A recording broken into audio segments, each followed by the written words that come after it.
நாம் இந்த சுற்றி போடுறது அப்படிங்கிறது வந்து பழங்காலத்துலேருந்து இந்த காலம் வரைக்கும் சில நீதிகளோடு செஞ்சுக்கிட்டு இருக்கோம். அதில் கற்பூரம் சுற்றி போடுறது, திருஷ்டிக்கு எலுமிச்சை சுற்றி போடுறது, அதே மாதிரி திருஷ்டி கழிக்கிறதுக்கு ஆழம் சுற்றுறது அப்படின்னு சொல்லிட்டு இந்த மஞ்சளையும் சுண்ணாம்பையும் நீர் விட்டு குழைச்சிட்டு அது வந்து சிகப்பாக வந்துடும். அதில் வெத்தலையோ இல்லை மாயிலையோ இல்லை கொய்யா இலையோ வச்சு அந்த கற்பூரம் வச்சு ஆழம் சுற்றுவாங்க. இப்படி ஆழம் சுற்றுறது, பூசணிக்காய் சுற்றுறது, தேங்காய் சுற்றுறது, தொடப்பு குச்சி சுற்றுறது, இன்னும் நிறைய இந்த மாதிரி திருஷ்டி கழிக்கிறது அப்படிங்கிறது ஏராளம்.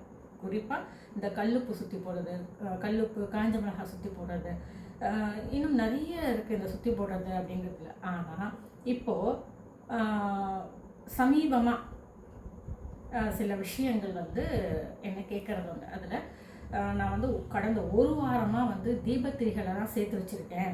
இந்த அதாவது வீட்டில் தீபத்திரிகள் ஏற்றுறோம் இல்லையா, தீபம் ஏற்றுறோம் இல்லையா, விளக்கு ஏற்றுறோம் இல்லையா, இந்த விளக்கு ஏற்றும் போது மறுநாள் வந்து புதுசாக தீபத்திரி அப்படிங்கிறத மாற்றிட்டு நாம் மறுபடியும் விளக்கு ஏற்றுவோம். அப்படி பழைய எரிந்த தீபத்திரிகளை சேகரித்து வச்சு அதில் வந்து திருஷ்டி சுற்றலாமா அப்படின்னு கேட்டிருந்தாங்க. இது வந்து எந்த அளவுக்கு வந்து உண்மை, இது வந்து நடைமுறையில் இருக்கா அப்படின்றதெல்லாம் நான் தேவைப்பட்டால் நான் பதிவாக தரேன்.